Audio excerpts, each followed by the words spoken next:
Hey, what's up? MKBHD here. So, the Samsung Galaxy S21 is $200 cheaper than last year.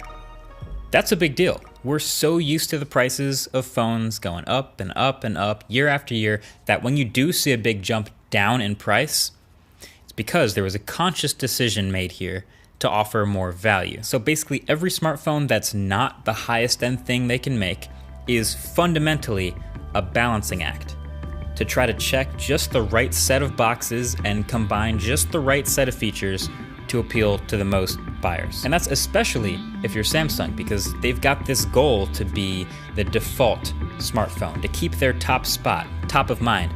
But the customer is more educated than ever. And so no pressure or anything, but you gotta check the right set of boxes or they'll switch on you. So the Galaxy S21 they've dropped this year, I think, checks all the most important boxes most people care about: performance, battery, camera, and the smart sacrifices they've made to get to drop the price by $200, almost no one will notice. Will you? So first of all, let's just start with the big one. The design, I've said, I think is nice. It's actually grown on me. I started with like, I don't really hate it, and then it went somewhere up to, I kind of like it. And now I think it's one of the best, honestly. If you're gonna have a camera bump, own it. This phone looks good in gray, looks even better in this purple and gold Teddy Fresh contrast combo, and looks even better in an icon skin. Link below, of course. But generally, like I said in my S21 Ultra review, this purposeful design, bringing the metal camera bump straight to the sides where it wraps around the rails, that's nice. That's nice. That's a good call. But this camera little plate here is the only piece of metal on the back of the phone. The rest is plastic, and you'd barely notice. It's still coated in the same way with this like super fine, smoothish texture. Still has the same sheen to it. It is lighter when you're holding it than the glass phones, the S21 Plus and the S21 Ultra. But to be honest, I'm way more focused on the smaller footprint than the weight. This goes all the way down to a 6.2 inch display, so you'd expect it to be decently light anyway. And 6.2 inches, by the way, still plenty of screen. It's a little bit smaller, but it is a pretty big screen. So the plastic, definitely not something you immediately feel and go, oh, they did a bad job. You'll barely notice. So let's talk about that screen. So there's a couple things going on here. It's still a really great Samsung display. It's very bright and readable outdoors, has great color and HDR cert. It's perfectly flat, even flatter at the edges than the slightly curved S21 Ultra, so I like this flatness a lot. On this colorway, you do get a little bit of the gold rails kind of peeking around the sides, which can make it look a little bit cheaper.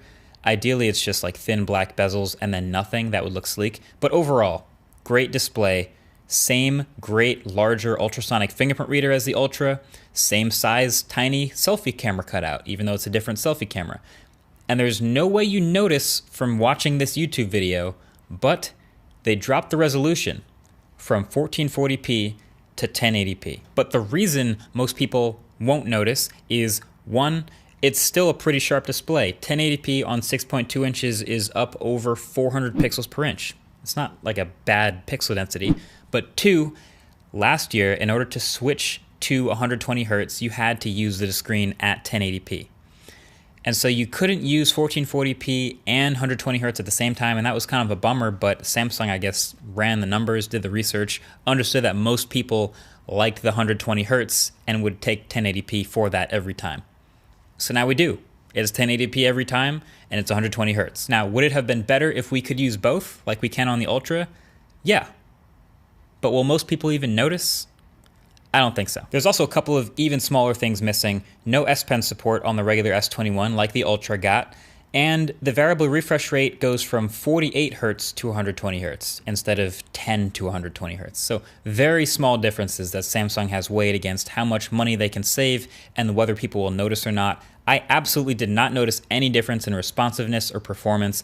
This phone has been a great performer. And speaking of performance, honestly, this is the one area where they still did go super high end. This phone has the same chip, the Snapdragon 888 in this region, and it's every bit as much of a performer as it is on the Ultra. It does have 8 gigs of RAM instead of 12 or 16, but I never found I noticed any hesitation or performance or worse multitasking where I was wishing I had all that RAM back. Now they could have. They could have gone with a lower end chip, the 7 series. They could have put a Snapdragon 765G in this phone, like a lot of others have in their phones at this price. And it would have been yet another savings they could have made that we probably wouldn't have really noticed actively as a difference in performance. But they didn't. This is still the fastest chip in a phone. So I really do appreciate that. All the same capabilities from the Ultra as far as software enabled by the chip, they're all still here. And I didn't notice a difference in RAM. I used it just like I use the Ultra, and I had no problems with lag or choppiness at all. So throughout all of Samsung's absolutely packed software, the dozens of embedded One UI features and maximum customization, it's definitely nice to have a smaller phone that still performs almost exactly like the bigger phone. Now these cameras on the back, they're another area where you of course see a difference between this and the Ultra. The Ultra, we already knew, was all about giving you the big numbers, the ultra camera experience. That's the focus of this phone. On this phone, I think they've done a great job balancing taking the features out of the Ultra that most people probably won't need or even notice. And there's actually one thing that this phone does on cameras better than the Ultra. Might not have known that. See if you can guess that. Go ahead and pause this video. Go ahead and write down what you think this camera might do better than the Ultra, and then hit play. We'll see if you were right. So there's triple cameras on the back of the S21, and they are essentially the same cameras from the S20. The main camera, there's an ultra wide and a 3x telephoto, so no crazy 100x space zoom, just a reasonable maximum of 30x. But at the end of the day, if you don't do a ton of huge zooms, and you still have the same sort of zoom lock where you can zoom all the way into the end of the camera and it'll stabilize with software, that's probably about as good as most people will need. It's not quite as sharp at that range as the Ultra, but will you notice? There's no laser autofocus here either, although I found with the smaller sensor, it still has no focus issues. And then there's the same Snapdragon 888, so all the same capabilities like single take mode, 8K video, the director's mode, all that stuff is still here. So what does it do better than the Ultra?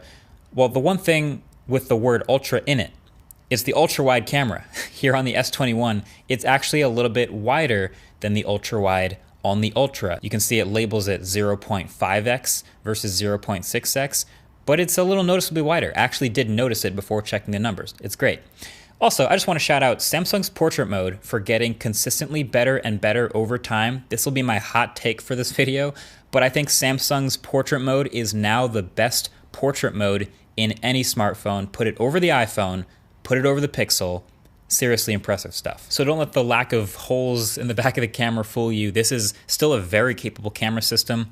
The lack of laser autofocus, the lack of zoom past 30x, the lack of a macro mode built in, I noticed them because I'm a camera nerd, but most people won't actually miss that stuff. It's a great camera. And there's a couple other small things here. There's a 4,000 milliamp hour battery, which is of course a bit smaller than the 5,000 milliamp hours on the bigger one, yes, but it's still a big battery and it lasted all day, getting 5+ hours of screen on time, no problem.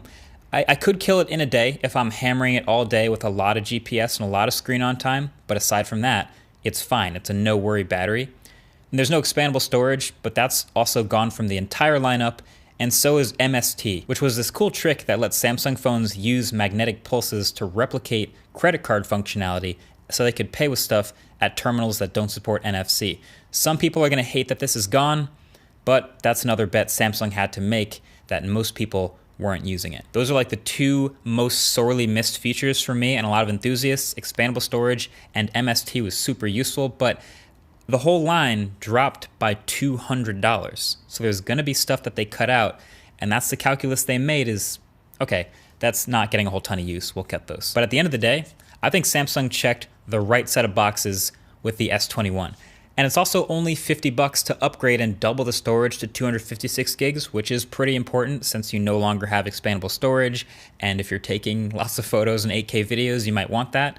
So that's another great calculus to make. But overall, this is no doubt the best bang for the buck in the lineup. I think it's going to be super common early to compare the S21 to the Ultra, which is a lot of what I did in this video. But this phone costs $400 more.